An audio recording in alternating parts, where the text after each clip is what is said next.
Good morning, good afternoon, good evening. We're super excited for you guys to join this session and kind of learn about the beautiful world we live in of privacy and compliance, a huge topic of conversation amongst our marketing community, especially for enterprise marketers. I know we talk about this a lot and is something that's top of mind, but perhaps gets swept under the rug a lot. I'm super excited to have Boris Sigala's partner at Goodwin Law, good friend of mine, and probably the utmost authority in this topic.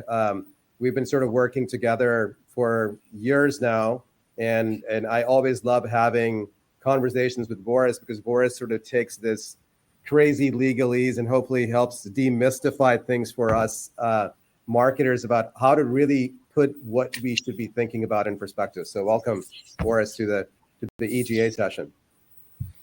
Thanks, Uzair, and great to be here with you. And thanks everyone for attending. Yes, of course, happy to talk about the latest and greatest in marketing and privacy. And as Uzair said, I'm Boris Sigala. I'm a partner at Goodwin Procter. I lead our firm's privacy and cybersecurity group, and I'm based in New York. And before Goodwin, I've been practicing, I think now for 20 years, and most of this time, the last 17, I've spent on privacy and cybersecurity issues. So excited to be here and excited to have this conversation with you, Uzair, as always. Yes, this will be fun. So let's get started with a poll, and just so we can sort of get a gauge of the group that's on.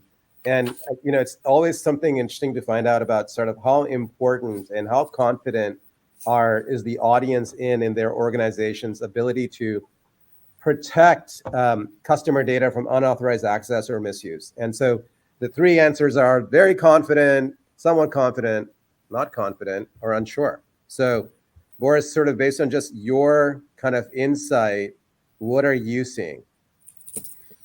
I'm seeing irrational exuberance.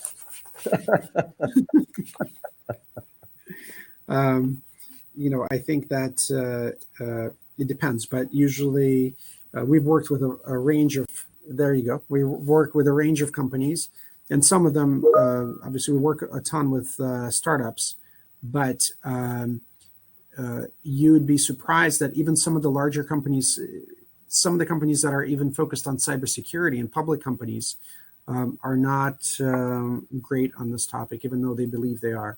And they're often caught in situations that they find surprising. So, data protection is definitely continues to be, and surprisingly continues to be, a weak spot across different industries, mature and not so mature. Yeah, and I think that you hit it on the head. I think that the interesting part is not that they are, because it's maturing so much, we go through phases of confidence development. When a new law comes out and we get briefed by our legal team or our outside counsel, we do something and then we move on, and things are changing and we don't keep up with it. So even if we came up with something, it sometimes gets out of date pretty fast. And I think that's a gap. So that's actually a good transition into kind of my first topic that I want to sort of breach with you is the current state of privacy laws and how they affect marketers. So maybe a good place to macro start is maybe we start with US and then we move broader to the rest of the world. What are things as B2B marketers from a legal and compliance and privacy perspective, Boris, that we need to be paying attention to? I know there's been some evolution in CCPA, now it applies to B2B and so forth. Maybe you can start there. Yes, I will. And actually, I'm going to ambush you there because there's some new developments that I have not told you about yet that are actually pretty interesting. And I think they have a direct impact here because so much of marketing is driven by third-party data. In terms of, if you have your database, we talked about intent data or enhancing your CRM and using third-party data to do that. So that third-party data comes from data brokers, right? So I think it's fair to say that they power, and a data broker can be something big like Axiom or a DSP, a smaller company, right, that collects and sells data that's the intent data. And there's been kind of an effort over the years, if you look at it, by the regulators to try to get their hands around data brokers. And there isn't a law that prohibits that activity or does anything about it, because, you know, in the United States, they're kind of like two separate worlds. And that's important to note here. There's the data brokering that all of you know, because whenever you apply for a credit card or for a mortgage, you know, like somebody gets a credit report, a consumer report, you get all the notices and you have all the rights. And then you've got another world of data brokers, which actually can be exactly same data, but it's neither collected nor used for those like FCRA purposes for eligibility for credit. And it lives in an effectively completely unregulated world. And so long as the data brokers are able to navigate that, make sure they never touch these FCRA, they were fine. Well, the regulators have always been trying to merge those worlds. And what I saw just the other day is a proposal from the Consumer Financial Protection Bureau, CFPB, that enforces the Fair Credit Reporting Act, that seems to be looking to change that by expanding the definition of a consumer reporting agency. So basically to say, instead of tying it to particular purposes for which the data use, they're trying to say that if you handle data or you collect data that's typically used for consumer reporting, then you're a consumer reporting agency.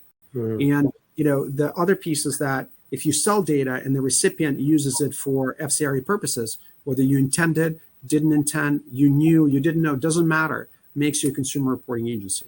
The result of that is could be twofold, that the data brokers would be outside of the scope of all the laws that everyone knows about, CCPA, CPRA, right? Because those laws don't apply to any data broker that operates under Fair Credit Reporting Act.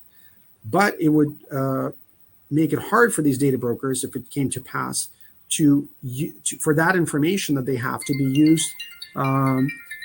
used for marketing purposes, right? Because the whole idea is that if you're a consumer reporting agency, you can only disclose information for permitted purposes. And guess what? Marketing is not a permitted purpose. So that's kind of like, when I read it, I was actually surprised how aggressive it was.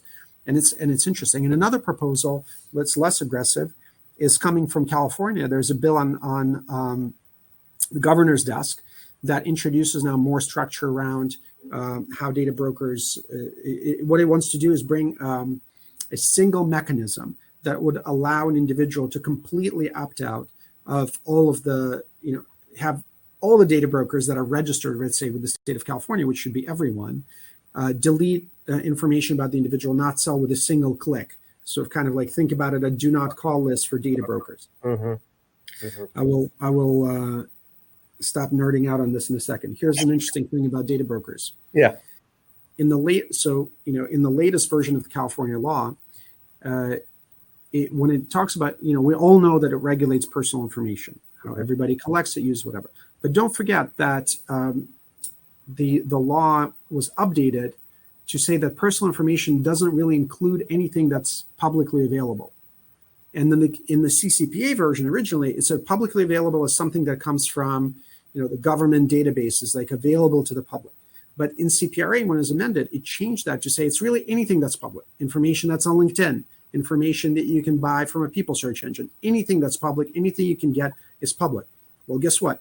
A lot of data brokers, their power in not getting some secret information about you, but collecting a lot of public information about you. Yes. So there's probably another disconnect between like what this means because data brokers are thinking like, well, we're not subject to CCPA. We don't need to worry about opt-outs, anything, because all our information is public. I suspect the regulators don't think that. They'll kind of catch the wind of it. And the other thing is that inference data. Let's say if you collect a bunch of public information, the data that you build for inferences, that's not public, right? And that's personal. So that's kind of an interesting development. That is. We can talk about some other things about kind of how an important source of data for any marketing is kind of, there's an ongoing cloud around that. And that cloud has been there for a while. And I think under the current administration and very aggressive CFPB and very aggressive FTC, there will be some effort to box them in because nobody likes data brokers. But even though they're essential, go ahead. So that's cool. So that's sort of what's the clouds in the horizon are gray, right? That's kind of what you're saying. But a little bit, yes. When it rains, we don't know, but it's clouds in the horizon are gray. So that's kind of cool to know. What about today? So, kind of the CCPA to CPRA, like Yes. it was consumer, so I didn't care about it. And if I am in US marketing to US B2B prospects, right? What do I need to be focused on? Right. That's a great question. So as we all know that B2B, we all think of it as B2B being lower risk data. But don't forget, again, that the CCPA, the California privacy law, is the only one that, although it initially had an exemption for business contact information or information about representatives of business, it no longer does, right? So that law applies to business contact information as it would to consumer information. Okay. So whenever we do anything with business contact information, we're going to have to follow the CCPA and CPRA. What it means is different things in different scenarios, and we can talk about the scenarios. But generally speaking, just as a refresher, right? The California law doesn't require a lot. It requires providing notice to individuals. They need to be given notice of how their information is collected, used, and shared, and things like that. And they also get certain rights. And the rights they get are, right of access to know what information you have about them, and right to have that information deleted. They can submit a deletion request, and then right to opt out of sale, and the right to opt out of sharing. And just to kind of explain what this means, I mean, I think selling is probably not super well. It could be, but selling is literally how you think of selling data. Yeah. The data doesn't have to be for money. You give it to somebody else for their own purpose. Yeah. Sharing is more complicated. Basically, sharing covers, I would say, any use of, let's say, advertising cookies. That's where it really hits hard, because it's that's what it is. It covers use of cookies for cross-context advertising.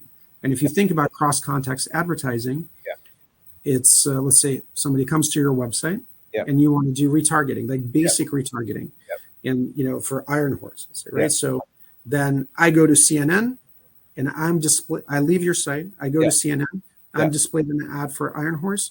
Two things happen. I'm on CNN and I was on Iron Horse. So just that is cross context, because now we have two data points, the fact that I came to CNN. So it covers. So that means in all circumstances, if you're the publisher, if you're on the website, right, you need to be offering, if you meet the thresholds for the statute, then you need to be offering that cookie opt-out. And most of us over the last few years have sort of put that in place. So that seems like something that most people have a structure around. Maybe let's broaden that to GDPR and the rest of the world. What changes now? What has evolved from, we all got obsessed with GDPR a few years ago when it was coming out. There was a lot of opacity to it, still opacity to it, but it's sort of like, nothing crazy has happened. So we've sort of gotten accustomed to it, but there's so much grayness and misunderstanding around how to apply GDPR and where does it matter, again, to B2B purposes, B2B marketers. And we're going to go into use cases next, but macro, what's changed in the world of GDPR that we should be thinking about? Yes, the great question. So I know it's going to sound surprising, but there's, in the B2B space, I think the risk is for companies that are trying to expand in Europe is being too conservative, right? Because everybody thinks of Europe as like very difficult. And here's the reason why.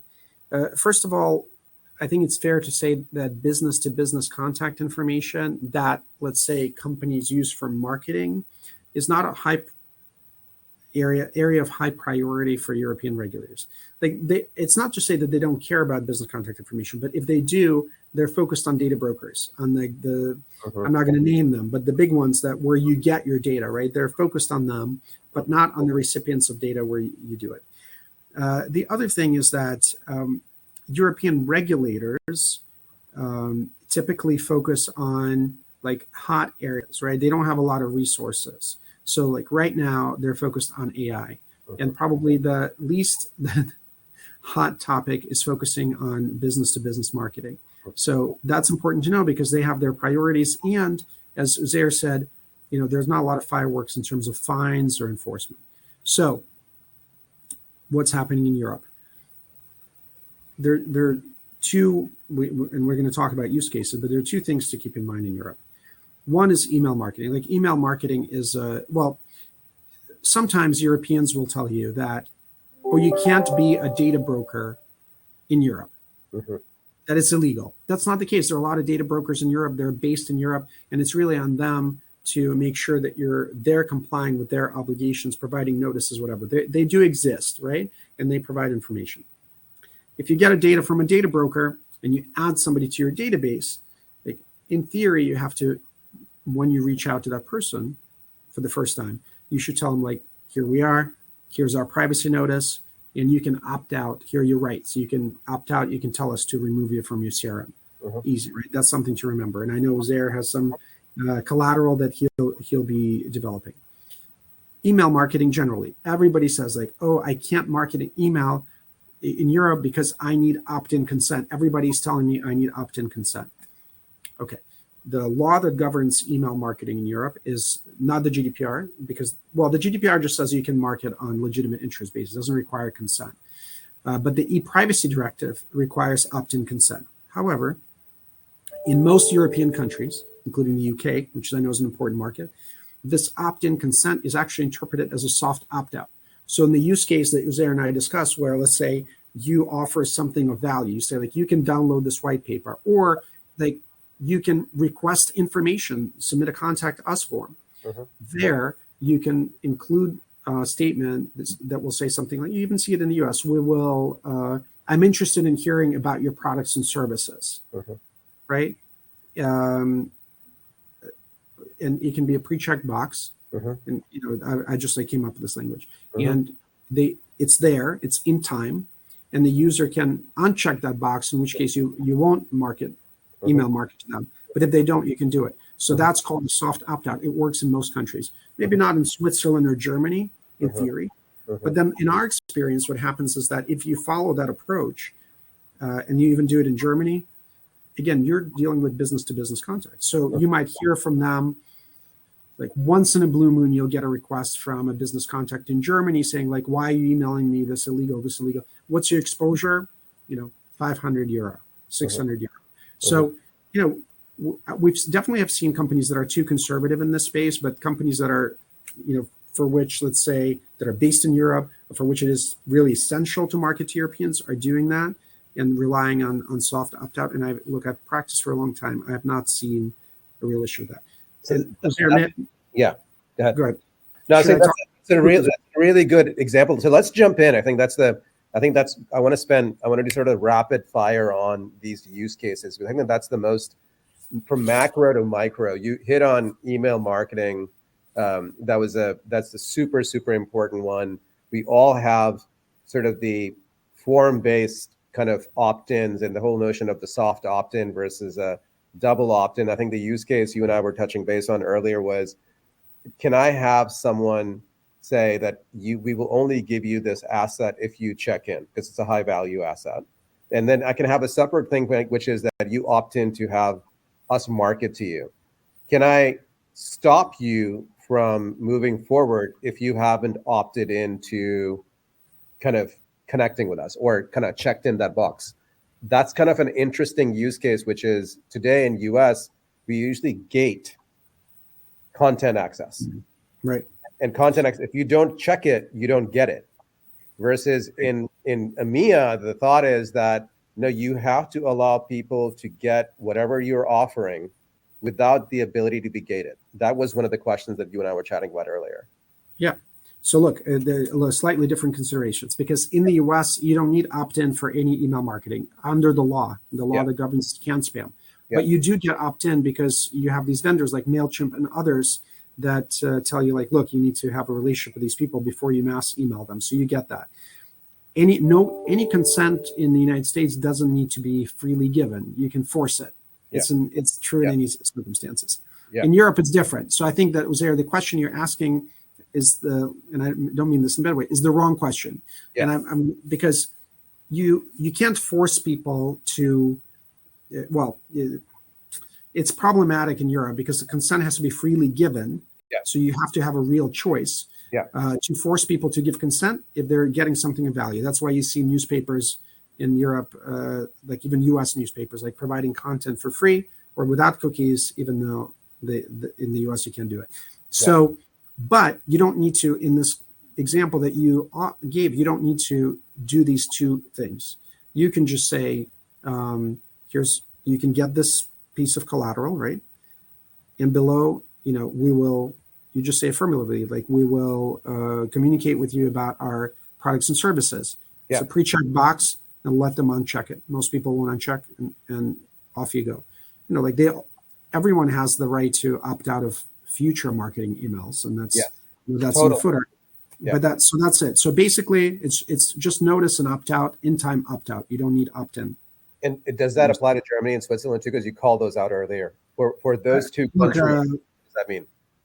You could, the pragmatic approach is to apply that across the board and see which way the wind blows. I think in most cases you'll be okay. It's just not, you can get some complaints once in a while. If you do a complaint, you deal with it. Okay, I think that's fine for business to business. Cool. Okay, so the next one, which is kind of one of my favorite ones, is we've been obsessed in the B2B marketing world with intent data. We can't get intent enough, right? We're getting DSP search data from all the ABM vendors.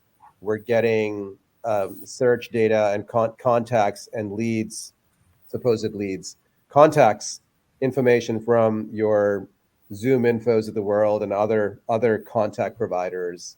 And we're just aggregating information. We're doing content syndication through different partners. We're doing programmatic through different partners.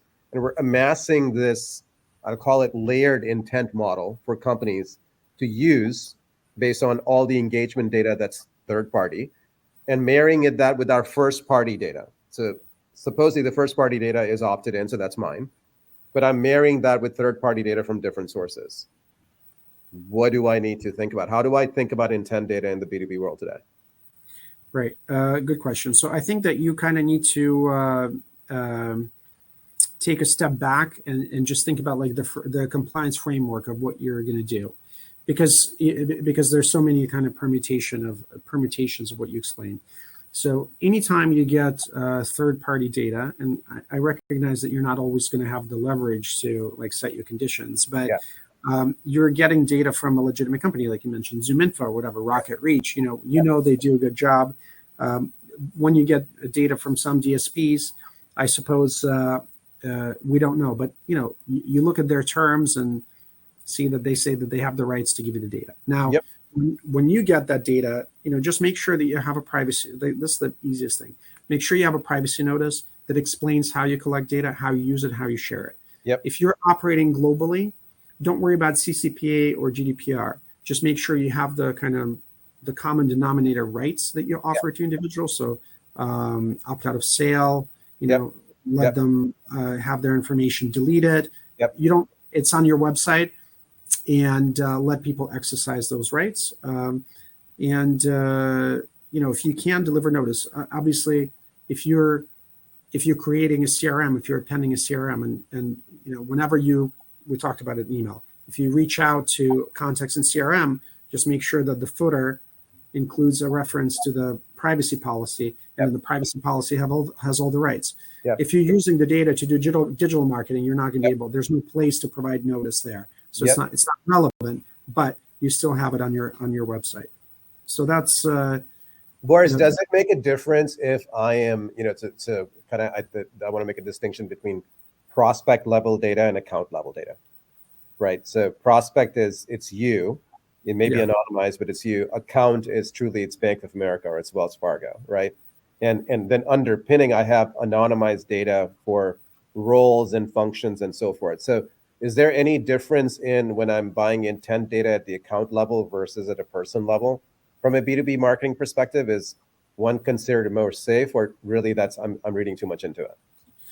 So account level data, if you're talking about an organization, it's not personal. So it's not in scope of anything that we discussed. You really just, and I don't think that there's any like litigation risk there or anything. Account is connected to prospects. I'm saying I'm buying stuff saying, I don't know it's Boris Sagalis, but I know that's Boris at Goodwin Law. It's a partner at Goodwin Law, right? And then I'm triangulating saying, okay, he is searching for CCPA. So he probably belongs to the compliance and privacy practice. I'm doing inferred, right? So Right. I don't know it's you. I just know it's a function role belonging to Goodwin. Right. But this, I was going to get to my next point.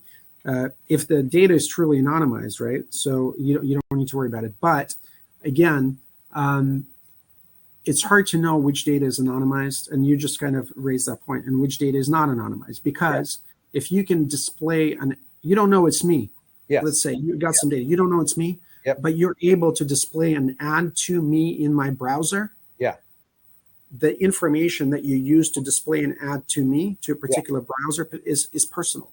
It's not going to be viewed as not personal. So the easiest thing is in the old days, the privacy policies used to say, this is the personal information collect, and this is non-personal information collect. Talk about all the cookie stuff. It is personal. And so again, don't worry about making that distinction. Just make sure that you have a privacy policy that provides for users, because all you have to do is explain what you do with the data. You're already doing it anyway, and then offer them rights. If I'm an individual and I'm trying to exercise my rights, of course you'll respond to me. You don't want to have somebody in your database who doesn't want to be in it. And that this way you let the user decide whether based on the request they make, whether it's personal or not personal. You don't have to make that decision. Does that make sense? Yeah, totally. So I think what we combined a few things. One, I'm liking this, which you're simplifying to say, make sure you have the core foundation. Exactly. If you have the core foundation, really those use cases are okay.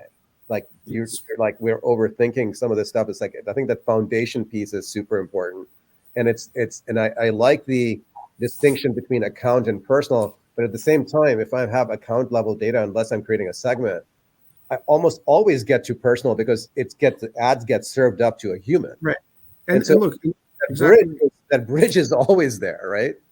I think that's a great point. That you really focused on foundation, and then because look, you can't write out the internet with a pencil and a piece of paper. There's so much complexity, and like you're just describing these use cases, but they're very complex ultimately. Yeah. And if you have the foundation, you're above the fray, and you don't have to worry about the details. So that makes sense. So the last use case I want to touch base on, which I think is also pretty important, is we all have presumably compliant first-party data, right? This is people who are in our database that opted into us.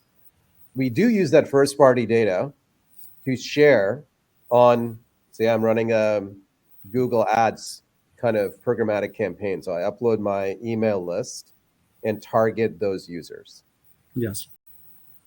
Do I have to worry about anything? I've seen certain companies that will not allow me to use my email database in a third-party DSP to retarget.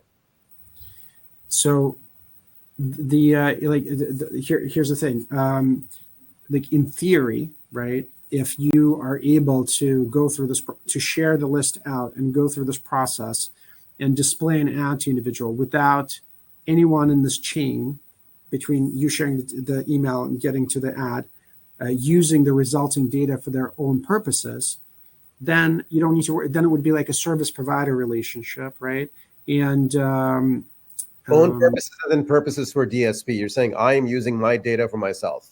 That's opted. Like you want an ad displayed to someone, yes, and that's accomplished without anyone along the way, basically like grabbing the data, putting in some other database, and using it for their own purposes. Yes. If you can guarantee that chain of custody, then it's a service provider relationship. You don't need to worry about it. But in reality, we know that's not what happens. Yes. And if you look inside this ad tech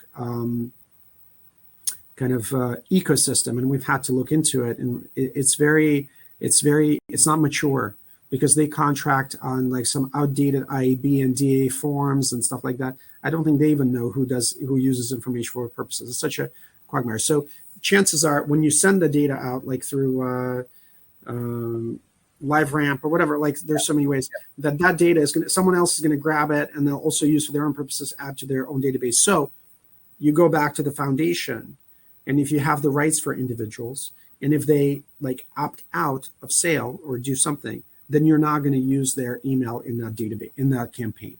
That's the answer. I think that's great. So we're kind of wrapping it up. So this has been awesome. Like it's going to make me sleep better tonight for sure. Good. because I feel like there's so much confusion and fear that's been built into this because of the unknown. And kind of what you're saying is really focus on the foundations. That's kind of to me the key takeaway. And I think the good part is most of our foundations are already in place for most people. If not, you need to focus on it. Second is, to me, I think, which most marketers hopefully by this time are doing, is be respectful, right? Be respectful of how you are doing it. So kind of make sure you have the ability to give people the soft opt-in in most cases. And also, I think the other thing that you mentioned that was really important is don't over constrain yourself. Which you said, like the different geographies have different limitations, so don't over constrain yourself. I think that's also a really good takeaway. We sometimes, especially in larger companies, apply the same rule across the board and actually hamper ourselves. So I think that's another key takeaway for me. And the last one I think is, which was kind of fascinating when you started the conversation, was there is gray clouds on the horizon, especially in North America, that people need to be just following. And maybe we sort of go do this same conversation in 6 months or so to see kind of how the world is evolved. But I think that's a interesting one. But at least it makes me feel comfortable that I can only control so much, because I'm always thinking about, oh my God, I'm signing this stuff with the DSP and sharing with them, and I have no clue what's going to happen. But I think it's what you've done is kind of allowed me to focus on fundamentals of things I can control and sort of helped de-risk it in some ways, right? Yeah, I will add, Ozair, that just the great. I agree with you on the gray clouds, and I think it's not to get everybody worried here. I think the gray clouds concern more like traditional brokers, like the Axioms of the world, than DSPs, because the intent data, the marketing data, is not used for FCRA purposes typically. So I think they'd be in the clear potentially. It's not. I don't see it as a threat to online advertising. That's awesome. As Boris mentioned earlier, we have some couple of documents we'll sort of create as part of this conversation, because I think there's some good checklists and rules to follow.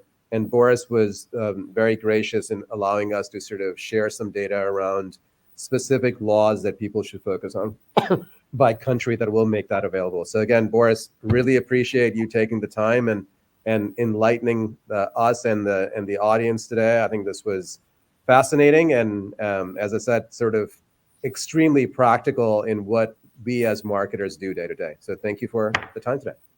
All right. Thanks, Appreciate it. everyone.